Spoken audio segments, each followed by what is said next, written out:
আন্তর্জাতিক অঙ্গনে নতুন করে উত্তেজনা ছড়িয়েছে। সামরিক হামলার হুমকির আবহের মধ্যেই আলোচনায় বসতে যাচ্ছে যুক্তরাষ্ট্র ও ইরান।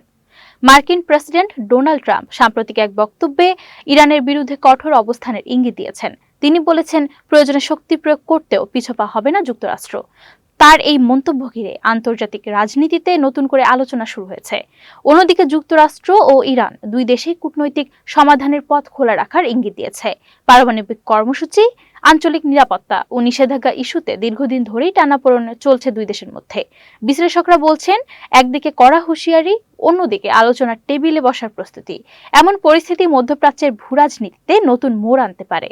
বিশেষ করে তেলবাজার, আঞ্চলিক নিরাপত্তা ও বৈশ্বিক কূটনীতিতে এর প্রভাব পড়ার আশঙ্কা রয়েছে।